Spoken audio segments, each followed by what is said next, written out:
Unmute. Okay, there we go. Hey, everyone. Thank you so much for being here today. Welcome, and thank you for joining us for our 4th annual Transgender Awareness Panel, hosted by the Denton Unitarian Universalist Fellowship here in Denton, Texas, and moderated by myself, Amber Briggle. My pronouns are she, they, and I'm a member, actually, of the Denton UU Fellowship, or DUF, as we call it. And I'm just thrilled to be able to participate again in this event this year. The Denton Unitarian Universalist Fellowship is a welcoming congregation, which means that regardless of your race, religion, gender identity, sexual orientation, economic class, or political affiliation, all are welcome here. We meet on Sundays at 9:30 a.m., both in person and online, and you can sign up for our newsletter or find out more about DUF at dentonuuf.org. That will be posted in the comments here below, so you can click on that. I'd like to thank our ushers today.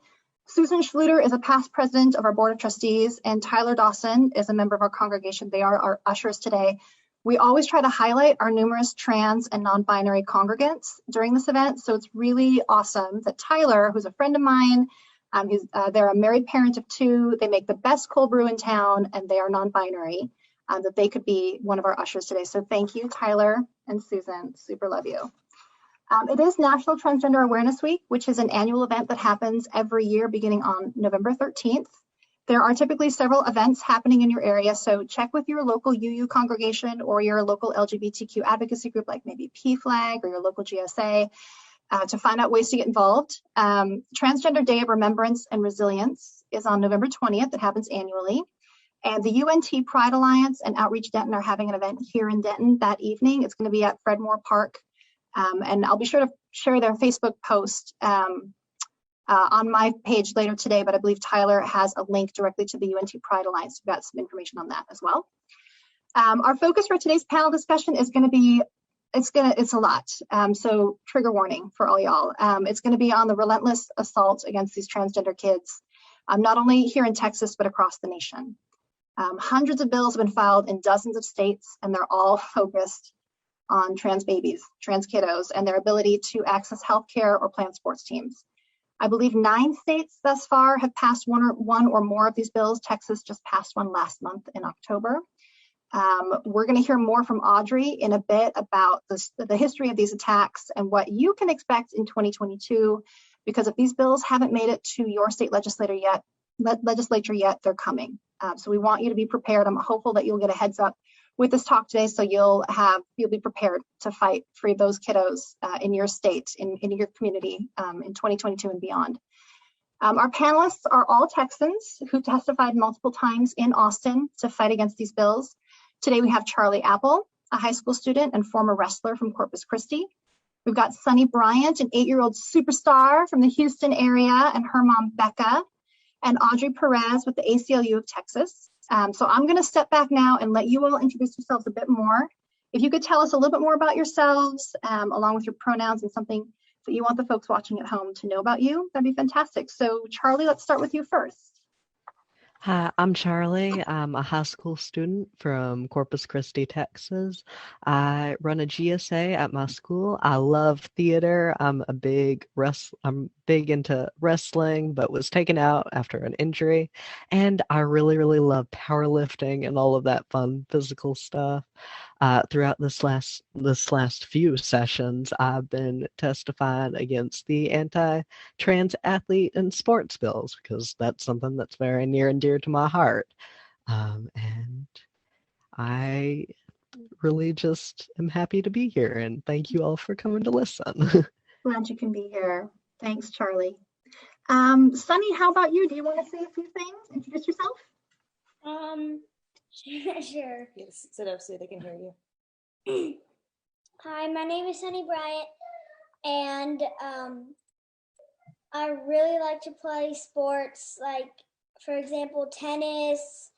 I like climbing, reading books, baseball, and I also a little bit like gymnastics. Cool. You sound like you like a lot of activities. And I hear you like roller skating too.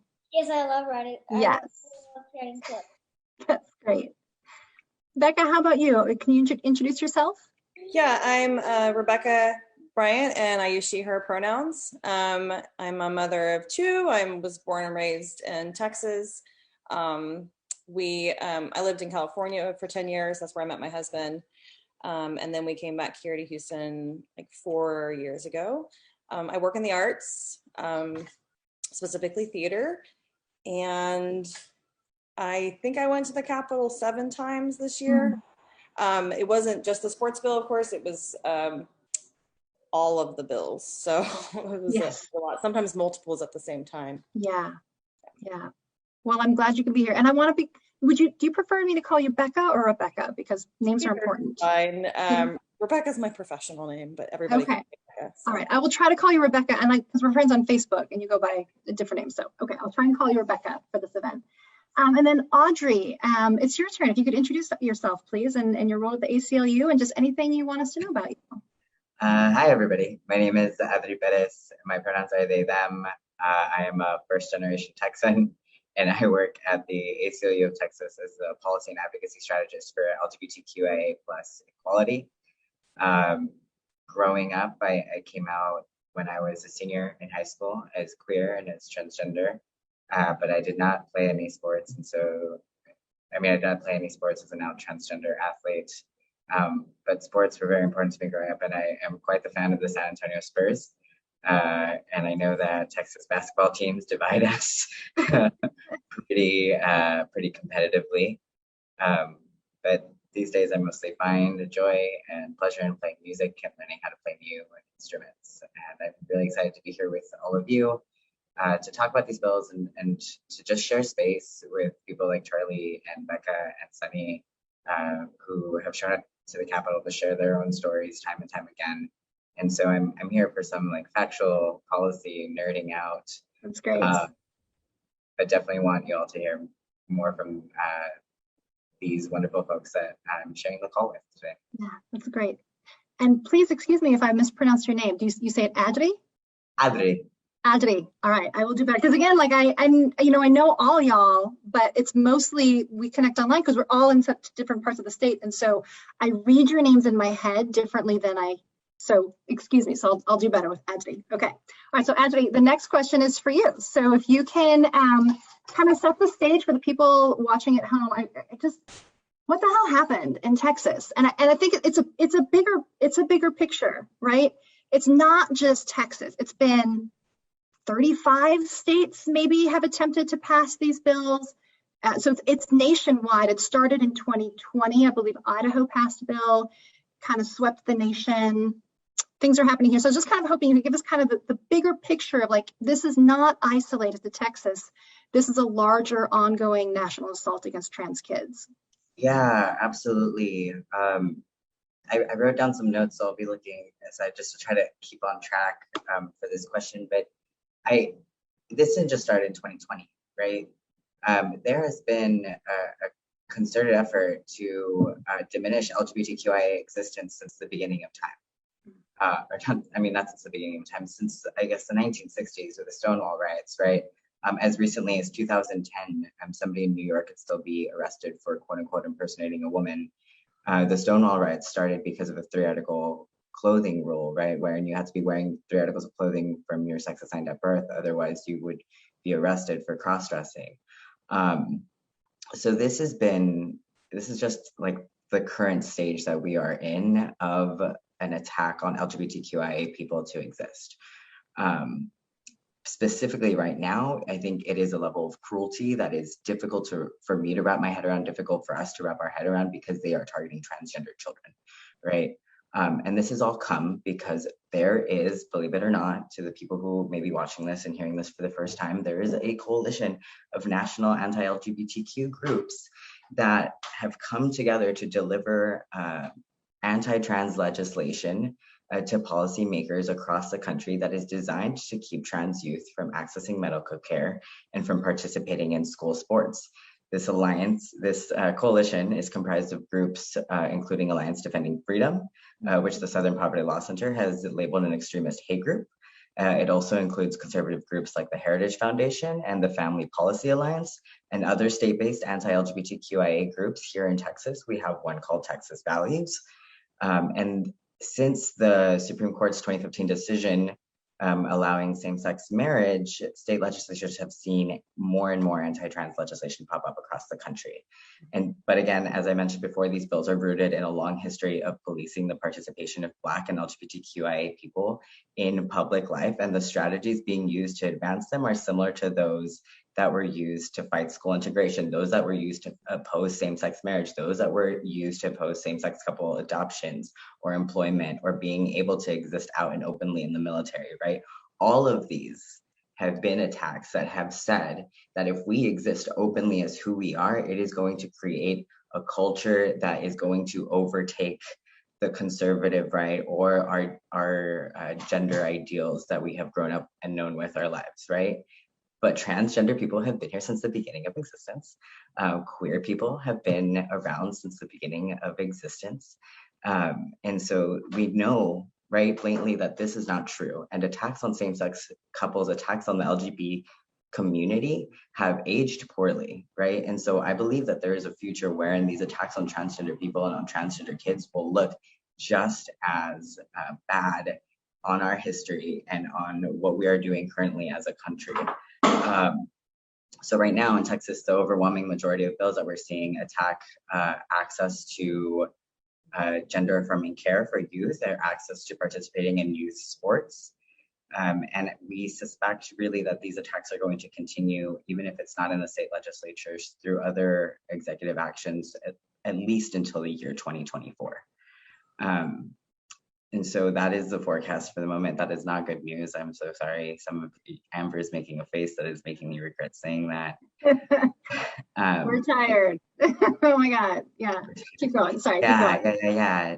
But I mean, I find a lot of joy and power whenever I come together with all of you, right? And like, we have built an incredible community of people that have fought against these bills, and we were able to like nurture and fill each other's cups up when one of us is down, and like we keep each other going in such a way that gives me a lot of hope for the future of fighting against these bills and being able to fight for our very existence in this state.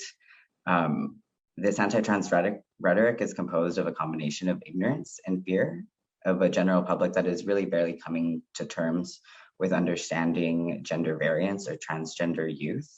And so just like the false claim that same-sex marriage would diminish the long-standing heterosexual marriages, these anti-trans bills have attempted to paint trans people as a threat to the safety of women and children. But these arguments, again, are rooted in the false premise that queer identity is preventable. But we know that doctors and parents and our community all emphasize that's what's best for children is allowing them the opportunity to exist as who they are and transition under the care of trained professionals. And now allowing that existence leads to some very, very severe and negative consequences, right? So I think that just by continuing to hold events like this and continuing to share our stories and continuing to build empathy for transgender people and assert our very basic rights and what we deserve, that we will see a difference. And even though I know right now it feels really hard for me too. I'm a trans person doing this work, right? I can have that hope, and it can feel really difficult for me as well. But there's a quote that I find a lot of comfort in saying that like the fight for justice never stays won. And in the fight for justice, we're always going to have a couple more losses than wins. And that's how you know you're doing the right thing, fundamentally. Thank you, Adri. It's hearing that those attacks, we're going to anticipate them at least for the foreseeable future, so for the next couple of years, is infuriating and exhausting. But I absolutely agree with what we say about filling up each other's cups, and we are winning. We are winning. We are. And I know I'm not a panelist. I could talk to you more about that, but I just thank you for ending on that positive note, because I do feel that the momentum is in our favor, that we're moving forward with this. So thank you. Charlie, I'd like to move on to you, please. You have been such a powerful voice this year. I stand so hard. I just love everything that you say and do. You, like no lie. You testified in Austin about the sports bills, but I believe you were there for the medical bills too, right? Like I think your mom and I and you all testified at around the same time for those medical bills or against the medical bills in in the Senate. Why do you feel it was really important for you to be there, like in person? And also, could you tell us more about like how these bills, like the medical ban bill failed, but the sports ban bill passed? So like, how do those bills affect you, or how does that rhetoric affect you? There were two questions there. Sorry. Well, I'll answer both of them. I think the big thing with being there in person is so often, and you remember the medical bill hearing, they talked of trans kids as if they were an idea and not a physical thing. And me being there, I felt like it was incredibly important that I make them look me in the eyes and tell me all of these things. That there is a very human consequence, and it has my face and Sonny's face. And while I never thought I would change. Well, maybe the first time I went, I was like, yes, I'm going to change their minds. You know. But after a while, it became, I was speaking to the camera because I remember when I was that age, I was younger and I saw the bathroom bill hearings and I felt so alone because it was all of this hate and I never even thought that there might have been people fighting back against it. It's important to add that human face to the scary concept because I'm pretty sure I'm not the little trans boogeyman hiding under your bed. I'm a kid. I love sports. I love hanging out with my friends. I play D&D. And I also decided to take time out of my life to go and talk and appeal to the humanity of these senators who wanted to take away mine. And I thought that would be important. But I will admit it was a bit spur of the moment. Well, really, it was spur of the moment? I mean, the drive from Yeah. Corpus to Austin that's a kind of a haul. How was that spur of the moment for you? Well, my mama had been following the Equality Texas newsletter for a while, and they had ended up putting out an email that we're looking for trans athletes, former and present, to come and testify. And I was like, yeah, I'll do it. And then it came, and I was like, oh, I'm actually gonna go and do this, aren't I? Yeah. And I never stopped. Yeah, I know. And they do, I mean, they post these meetings like at the last second, so no one can go. So No, like they I was try to make it my as choice, hard but as it just worked. I mean, there were, Sonny Rebecca went 7 times, but it just never worked out for my schedule that I could. But yes, I know it can be a little bit kind of last minute, kind of spur of the moment sort of thing. But I think it's awesome that you had the courage and the time to do that, because even if those senators weren't in that room, there were like 2 senators in there, I think, when we testified. Even if those senators aren't there, their constituents are listening, right? The ACLU is listening, Equality Texas is listening, HRC is listening, and they're tweeting out everything that you have to say, and that's changing hearts and minds too. So I'm really glad you were there. What was that like? Because your mom accompanied you at least to the medical ban bill. I imagine she went with the other ones because She has been to not every a grown-up single yet. one I've So, gone to. has she gone to She's all of been them? to every single one I've gone to. So Tell me how that feels. Like, is that annoying because it's your mom and like you just want to like be a grown man and do it yourself? Or like was that how did that feel having your mom by your side throughout this year, throughout every time you testified? Just how's that feel? it made me cry a little bit because I feel like often with trans kids, even if we are accepted by our families and our parents, we're not often fought for. And hearing my mom and even my dad, who went up once to testify when I couldn't make it, it was just an incredible experience because I never thought that I'd be someone worth fighting for. I've been someone who's had to stand up for myself my whole life, and having other people also do it for me was something that I'll never forget, especially like Audrey and Rebecca and Sonny. It changed my life. And being able to see these people who are willing to fight for me was just like my mama, was something that I'll never forget, and it's gonna affect my life going forward from now on. I'm crying here. Oh, Like I'm so sorry. No, it's great. You are absolutely worth fighting for, Charlie, every day. Every day. I'm so glad that you know that. Even if your mom, you're going to grow up and go to college next year and break her heart because you're going to move out of the house and just know, she'll start crying in the other room. that we are going to continue fighting for you. we're going to continue, even if your mom can't be there by your side because you're a grown up and you moved away, like we are going to continue to fight for you. I'm like, I'm crying. I'm like, Oh. I love you so much. Sonny, let's move on to you. You also testified in Austin, and you testified 3 times. Oh my gosh, you were just such a little spitfire. I was so proud of you. I loved when you told the House representatives, you're like, don't be a Grinch. Let your heart grow. You were just so great. You just had all the perfect words. Can you tell us a little bit more about kind of what you said to those lawmakers, and how do you feel about having to go to Austin so many times? Just tell me what was that experience like for you this year? Well, going to Austin doesn't really feel good. Just going all that way just to speak. I think that they should just stop trying, and they should not even try it in the first place. I agree. I think you or your mom said something like, that your first trip to Austin should have just been that field trip that everyone takes, in like 4th or 5th grade to the state capitol. And you had to go down there 3 times, and then they have these like really long hearings, and you get like 2 minutes to talk, right? And it just seems really unfair. I hope that you got to do some fun things when you were in Austin too. Did you get to do anything fun when you were in Austin, or was it pretty much just only hanging out in the Capitol?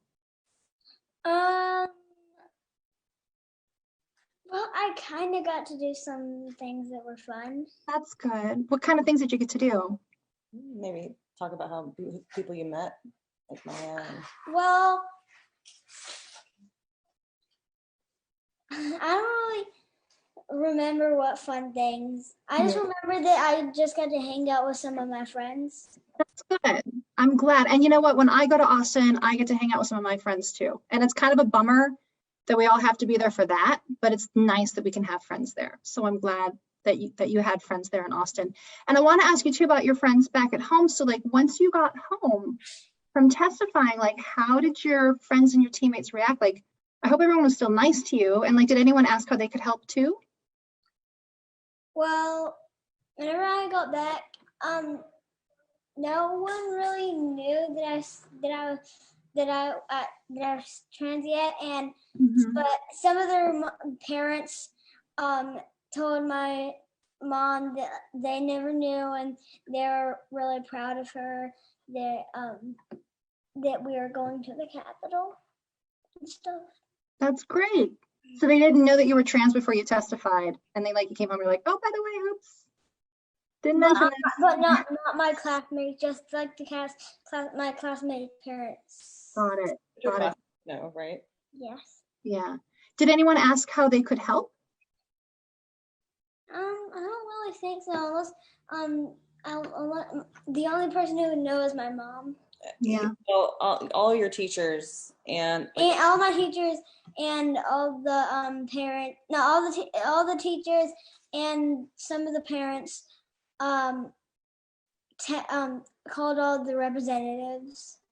Good. I'm glad. And told them to vote no. That's good. That's a great way to help. I'm glad that they got involved and made their voices heard and helped fight for you and Charlie. That's really good. Becca, I'm also the parent of a transgender child. My son Max is 13, and I walked that, and we went public at roughly around the same time. He transitioned shortly before he was 7, and we went public as a family when he was 8, so roughly Sonny's age. And I feel this constant tightrope of wanting to put myself out there so that if any attacks or negativity are going to come, it's going to come at me and not at my kid, right?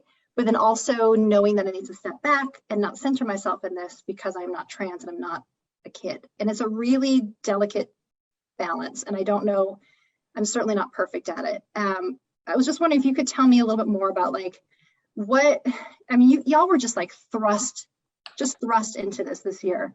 How are you doing? How do you find that balance? Do you feel safe where you're at? Just general reflections.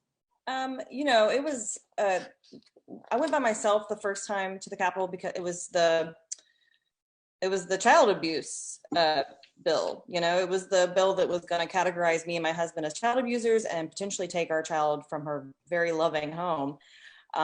So, I mean, I sort of decided like the day before, there was a call from Equality Texas, and I had sort of been following along. And I had no experience.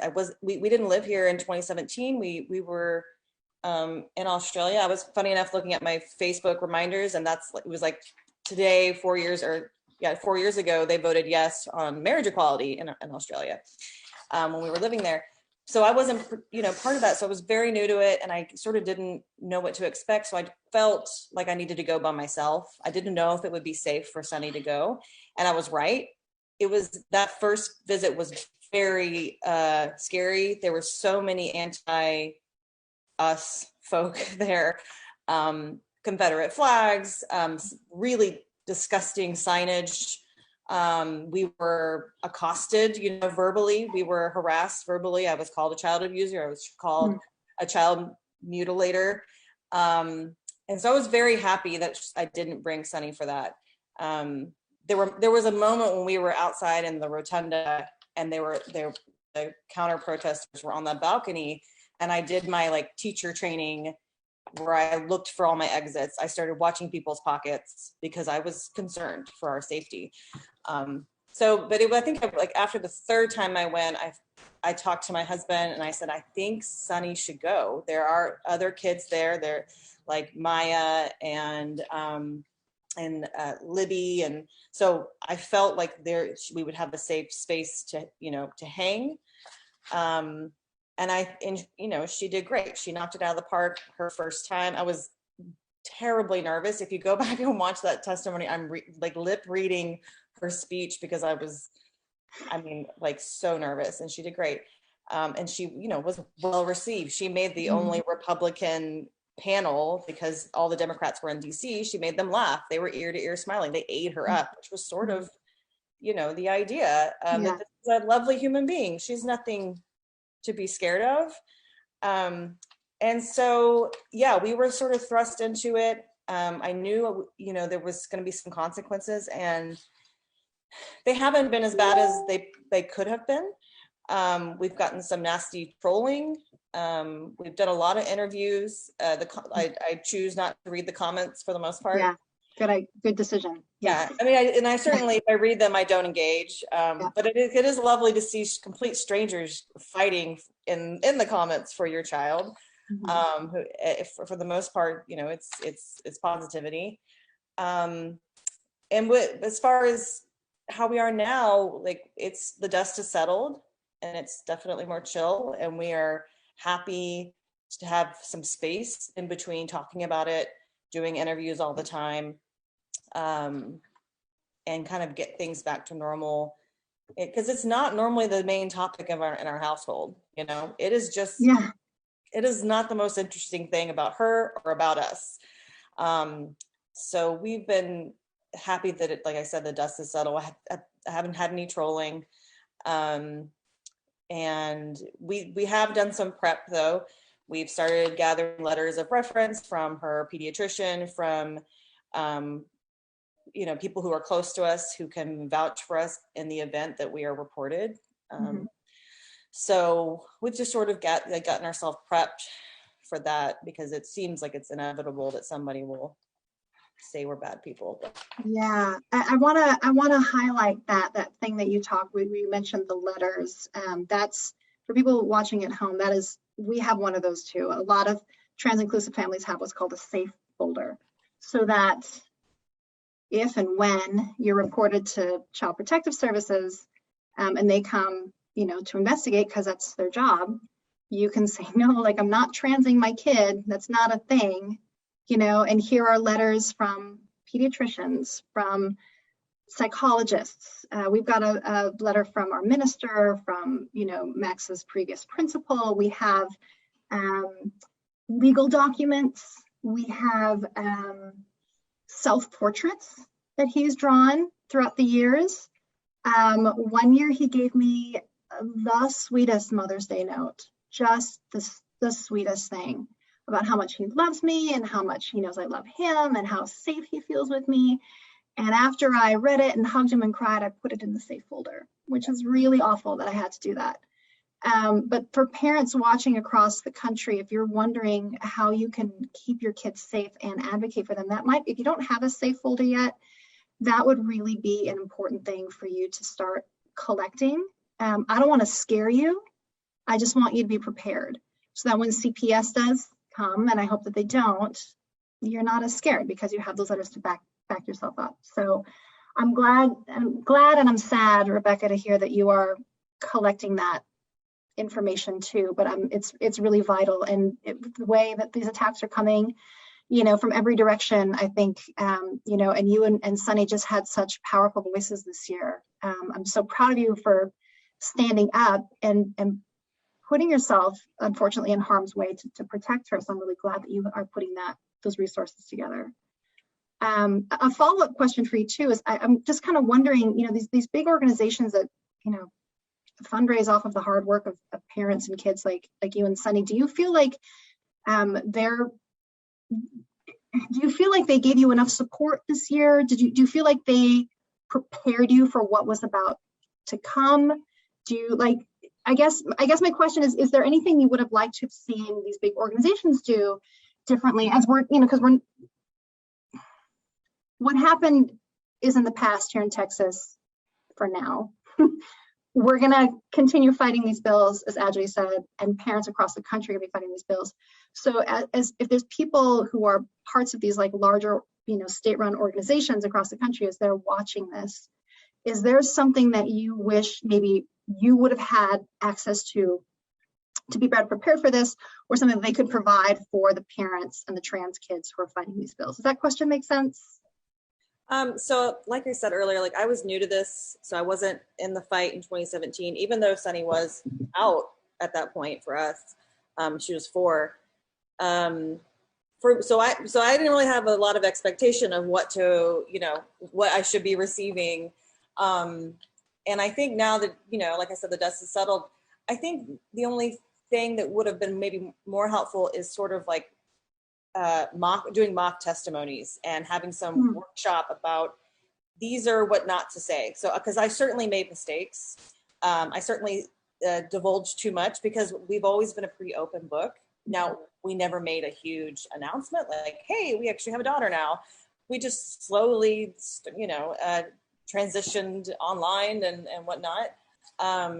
So I didn't know what not to say. And I think that would have been helpful. But honestly, I felt very supported by Equality Texas and by Tent, because it's it's like wrangling cats, we're very tired, cranky cats that have been at the Capitol since 7 a.m. and now it's 3 a.m. And now we have to run to this other building because they just called our bill. But also you're going to sit there and wait for 7 hours after you've literally run with all your things. So I've personally felt supported. I've loved that we had a space to go to. Mm-hmm. So my very first time I went, I didn't know anybody. But I did feel like, okay, this is the safe room where I can, at least know that guy over there is not, against me.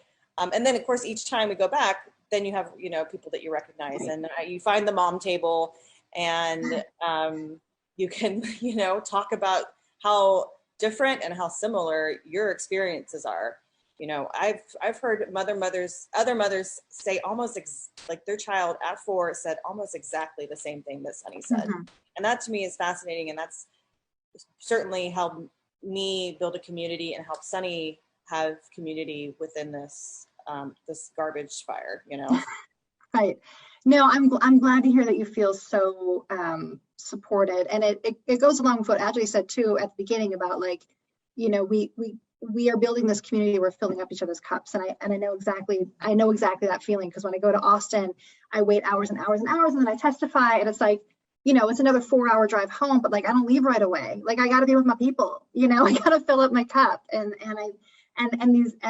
Equality Texas, I know they consistently set aside a room so that we can get together and have that safe space, and that's really important. So I'm glad to hear that you feel so supported with that. I want to let the people know at home too, we're open to your questions too. So if you have questions, that's what our ushers are there for. So go ahead and post your questions in the comments. They're going to copy those questions over there and post them in our Zoom chat so we can see what's on your mind. So please, if there's something that you want to know, some, like we talked about the safe folder. If there's other pro tips that you're interested in, ask some questions, and our ushers will collect those and drop them over here in the comments. As we've heard what our panelists have been saying about their experience in Austin this year. I'm just kind of curious if your experiences have been similar. I mean, you've got a double role, right? These bills affect you as a trans person, but it's your literal job, right? Working at the ACLU to stop these bills. Just what has your experience been like? Does it kind of mirror what we've been hearing from Charlie and Rebecca and Sonny? So the first time I ever went to the Texas Capitol was in 2017 in March when I testified against the bathroom bill. I knew nothing about testifying. I knew nothing really about the state government in 2017, at least not. I mean, compared to what I know now, it feels like I knew nothing, right? Mm-hmm. And I was so extremely nauseated all through the night leading up to that hearing. I didn't sleep all night. I was nauseous for my first hearing, and I tried to remember what that felt like and how scared I was when I am walking around the Capitol now. And when there is a hearing for one of these bills, and when there are people who have maybe shown up for the first time to testify and to share their story. So it's a little bit different for me now, right? I feel I don't get as nervous anymore testifying in front of them. I know that it's my chance mostly. And I did this in 2017 too. And I think it was a really important lesson that I learned. Like, I was speaking to other people who were watching the live stream of me testifying before this committee. Like, I didn't, and I was under no impression that I was going to change these people's minds, but I knew that what I said in that room would echo beyond those walls and would resonate with some people either in that building or outside of that building. Yeah. And so I tried to use those moments specifically to speak to the trans community as a whole, to try to say important things that maybe haven't been said, but the parents and the kids really nail it all the time. I try to save myself to go last so that we can at least close on like a pro LGBTQ voice instead of like any one of the hateful people that show up to testify for these bills. Something very important, I think, that Rebecca mentioned while she was talking too, is that at the beginning of the year for these bill hearings, there was a lot more opposition to them, and they were a lot more aggressive, I think, than towards the end of the third special session. During the bill hearing for the medical care ban, when I got off of the hearing mic from my testimony, somebody literally did this to me in the audience, which felt like a very direct threat, and I felt scared in that moment. But when I get scared, I instead double down and become really defensive of the people around me. And so I made sure to keep my eyes on that guy from the back of the room for the rest of the hearing to make sure that he didn't do that to anybody else.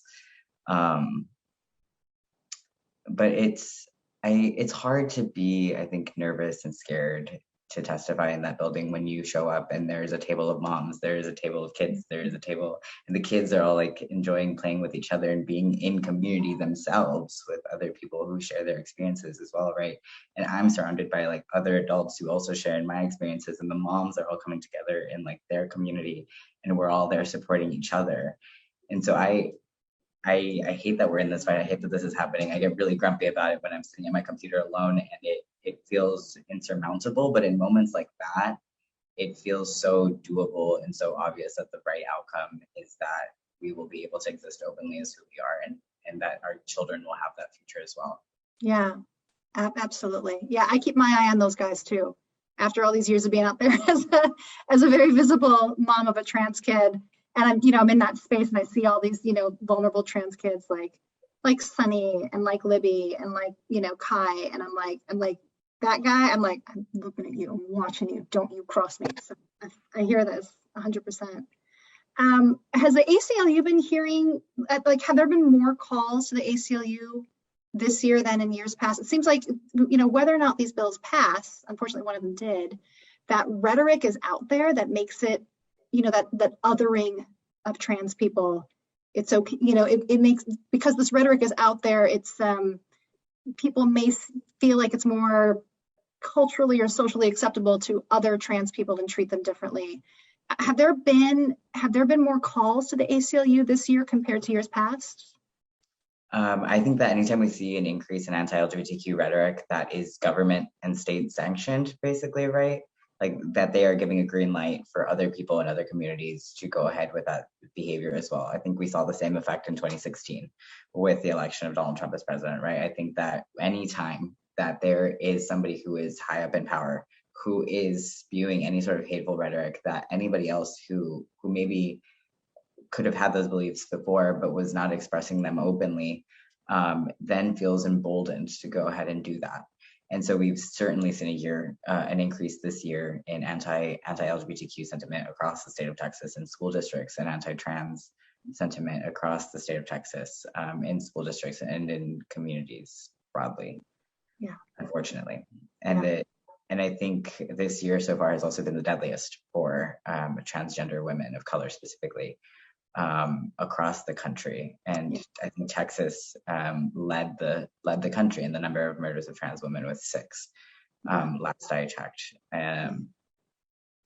So there is a clear line to be drawn. Yeah, no, and I think that that's really important for people to understand too, is that, you know, these laws don't have to pass in order for them to do damage, right? Like we heard time and again that calls to the Trevor Project, which is an LGBTQ suicide prevention group, that calls to the Trevor Project coming from Texas were up 150% this year compared to last year, right? Well, last year from January to October 2020, what was happening? Freaking global pandemic, right? Kids couldn't go to school, they couldn't compete in sports, they couldn't have birthday parties, they couldn't go trick-or-treating, they couldn't have Christmas with grandma and grandpa, right? Like these things were happening in real time, and it was causing a stress on everyone. And now you have, you know, LGBTQ kids who are isolated at home and can't be themselves, you know, can't be out at school or out with their friends because maybe they're, you know, not out with their family at home, right? And the Trevor Project took those calls. Now 2021, from January to October, what do we have? 4 legislative sessions, a regular session, and then 3 special sessions called by Governor Abbott, with trans kids on the agenda every single time, and calls were up 150%. Maybe the Texas legislature is more damaging to these kids' health than a global pandemic. I'm just going to say it. And so, you know, I think people need to understand that these bills don't have to pass in order for them to do real damage. And we got to shut this down. We got to fight for these kids and let them know how important they are. And Andrea, I think it's so wonderful that you try to be the last speaker so that we can end on a high note. You know, that these kids need to know that they're feeling loved. I'm going to stick with you for one more question. I'm wondering if you can, I'm hoping you can explain the constitutionality of these bills, because there was a sports bill that passed in Idaho in 2020, I believe. But it was thrown out in court, and then there was a bill that was passed in Arkansas. Excuse me, Arkansas. It was a medical ban bill. Oh my gosh, I was so shook when I heard that bill pass. And that, I believe, was also struck down.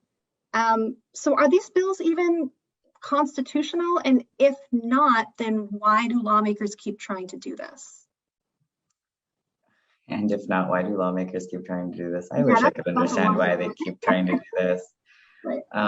I can't get inside of their heads. I mean, they're doing it to maintain their political power because it is what is resonating with their, it is messaging, I think, that historically has resonated with religious conservative bases to mobilize them to action by directly tying this like ambiguous, like fear, this misunderstanding that they have of the LGBTQ community, and painting that as a threat to themselves and their family union, right?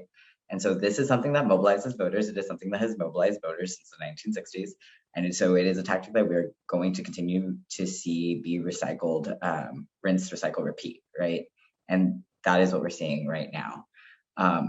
As far as the constitutionality of these bills, I mean, they're blatantly discriminatory in that they single out and target one group of people and attempt to exempt and ostracize them from participating either in sports.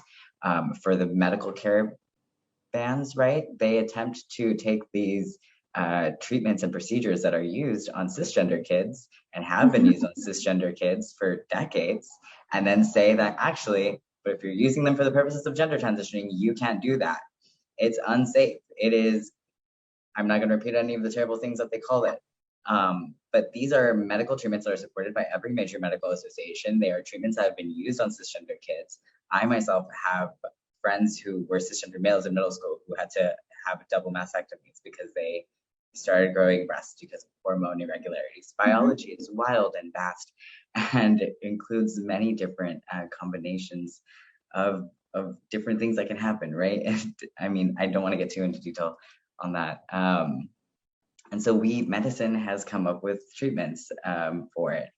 And these have been used on cisgender kids. And now they are attempting to just restrict trans kids from using them for the purpose of gender transition, even though these medical treatments for transgender kids are supported by every major medical association and only ever are used in age appropriate circumstances. I just feel the need to reiterate that, right? Like,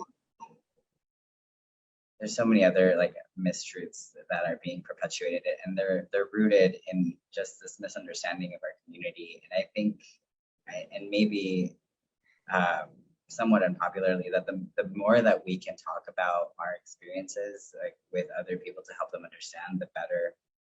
One, unfortunately, sometimes the better that they're able to attack us, but also I think that it goes hand in hand, and we have to believe that sharing of our experiences can also lead to a greater understanding and empathy, and hopefully in building new allies and new comrades in this work. Yeah, absolutely. So I'm hearing from you that they're not constitutional. Did I hear? Is that? Yeah, that was just like a one sentence there, unconstitutional. Yeah. So knock it off. All right. Thank you. We did have a couple of questions. I know, Bonnie, you had asked a question about a reliable source on businesses and corporations that are supporting anti-LGBTQ groups. I don't know the answer to that one, but I do know, I think my husband, Adam, posted a link there to Texas Competes. And that is a coalition. My business is a part of that too. It's a coalition of businesses and chambers of commerce from across the state of Texas that do support equality. If you are a business owner in the state of Texas and you would like to sign on, just take the pledge. It's free. You can see that at texascompetes.org. I would also recommend checking out the Human Rights Campaign's Corporate Equality Index. That's a list of hundreds of companies and where they stand. And they're larger companies. You're probably not going to see like a small massage studio like the one that I run on the HRC Corporate Equality Index, but you can see how those companies rank as far as their commitment to LGBTQ equality. We've got a question from Megan about what we can do to combat the bigots of the world. We are going to address that in our closing statement. Let's see. Yeah, and Emily's asking how can everyone else help? So Emily and Megan, that's a great segue into my final question. So Charlie, so let's start with you. So we're going to look out as far out into the future as you want. Like maybe it's next year, January 2022, and these state legislatures are gearing up again and they're putting kids like you on the menu once more. I'm real sorry. Or maybe it's 25 years in the future when you're my age, and you're maybe a parent or, you're working in your career, whatever it is, but looking as far out in the future as you want, short-term and long-term. What do you want that future to look like? What do you want that to look like? And how can people who are watching at home help manifest that future? I mean, I suppose my answer is pretty simple. I don't want anyone else to have to go through the things I did. But I do struggle to foresee it because, I mean, your horizons are only as bright as you can see. But I hope someday someone will be able to. But while I feel like a lot of us want to fight bigots and like get back at them and all of that, that's not the way to end bigotry. I know that after I went to my first legislative session, I immediately began to make plans to make a GSA at my school because I pretty quickly realized that the way to fight back against bigots is to support the people they're trying to hurt. If you want to fight back against bigots, you need to support the trans children and trans adults and all of these LGBT folks in their lives because they will be taking the brunt of that. There are like a variety of ways you can do this. Everything from simply, using the correct pronouns for a child to, supporting your local community LGBT centers and all of this sort of stuff, and making sure that kids feel safe and happy and healthy around you. Bigots want to make sure that, people like us feel like we're nothing. So making sure that kids and trans children are able to feel like they're something is the best way to get back at them. That's great. That's so well said, Charlie. Thank you so much. Thank you. Yeah. Ajay, how about you? What is the future? What do you want that future to look like? And what are some real practical things that people can do to get us there? What do I want the future to look like? Yeah. I want to live in a state where we can fight for more inclusive LGBTQIA policies, where we can proactively fight for the things that our community really needs, like housing and employment protections, where we can fight to make gender affirming care more accessible, not less accessible, where we can fight to find ways to support parents of gender affirming parents of trans kids who are gender affirming of their kids, whether it be through city or state governments. That's my dream, right? I think I hope that 25 years from now, I am still around in the fight somehow, somewhere as a trans elder, and that Charlie and Sonny have grown up and taken my job, and that they are kicking butt at it and fighting for those proactive things that our community needs, right? Instead of having to deal with combating what is essentially just baseless propaganda against our communities. That's my dream. Great, thank you. Rebecca, how about you? What does your future look like as the parent of a transgender daughter? What do you want Sonny's future to look like? And what can people at home do to get us there? So I guess honestly, I just want to be left alone. Like, I don't mean y'all, but I want this to not really be a thing. It's not a thing. It's not special. It is, human, part of the human story. But I think in participating in the legislation session, like what I guess I hope for the most is that there are other parents, maybe people who aren't parents yet, who have seen our story or seen Sonny. Can you stop that, please? Thank you.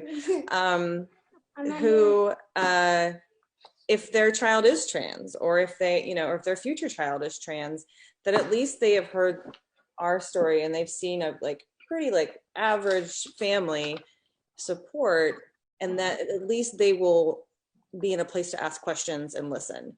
And that's really my biggest hope, is that there's been so much groundwork laid since the 60s and since before then, so that even Sonny, is not hauled away from our home today. So we're hoping that we're laying similar ground for future generations. And so that's, I guess, what I hope for the future.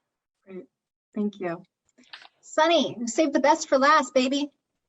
So when you're a grown-up, what do you want that world to look like for trans kids and for trans grown-ups?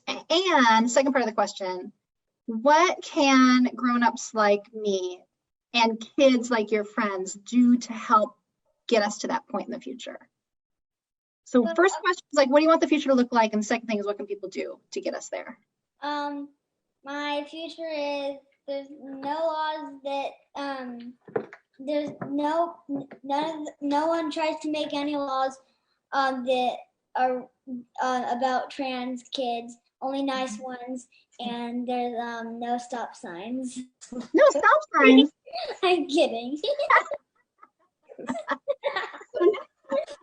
So no laws, no mean laws about trans kids. I am right there with you. Can you think of something that people can do to make sure that we don't pass mean laws about trans kids? What's something we can do to help? I really don't know. That's okay, baby. You know what? You don't have to have all the answers. That's okay.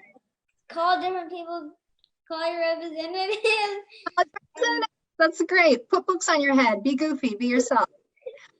This is great. I'd like to add along to this too. Two things. One is we need to pass the Equality Act.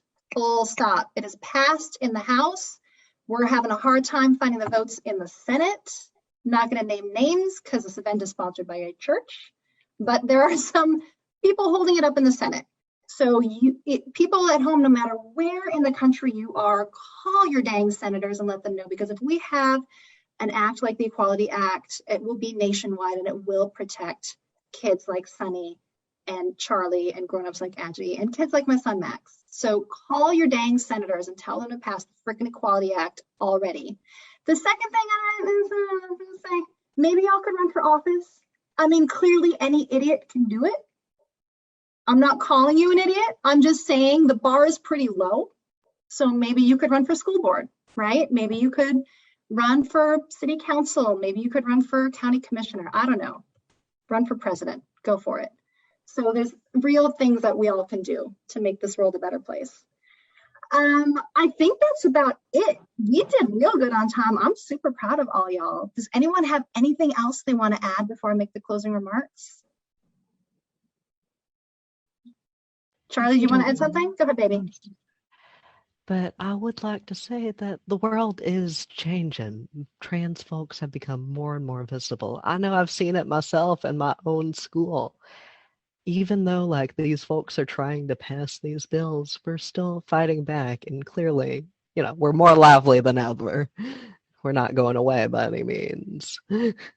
Absolutely. I agree that visibility there's people know more openly trans people today than they did, 4 or 5 years ago. And that was despite all those years of the Trump administration trying to, keep people down, right? And like, there's more acceptance and there's more love and there's more visibility today for the transgender community than at any point probably in our, American history as the nation that we are today. So agreed, 100%. So I want to thank everyone so much for taking time. I don't know what the weather's like for y'all, but it is gorgeous here in Denton. So thank you for taking time out of this beautiful Sunday afternoon to spend some time with me. It really means a lot to spend some time with people at home watching. I'd like to thank the Denton Unitarian Universalist Fellowship for sponsoring this event. This is the 4th year that they've done it, and I love that my church community has a real commitment to hosting these types of events and making sure that trans voices are amplified and highlighted, not just during this event, but throughout the year. So again, if you're interested in signing up for our newsletter or joining us for a service either online or in person, you can go to dentonuuf.org. Thank you to our ushers, Sonny and Susan. I'm used to saying Sonny. Susan and Tyler, I'm really grateful for your help. And I think that's about it. Thank you, everyone. Happy National Trans Awareness Week. And I hope that you all find some events near you and that you go to your Transgender Day of Remembrance on Saturday the 20th, wherever that's happening for you in your community. I hope you can be a part of that. So thank you, everyone, and have a great day.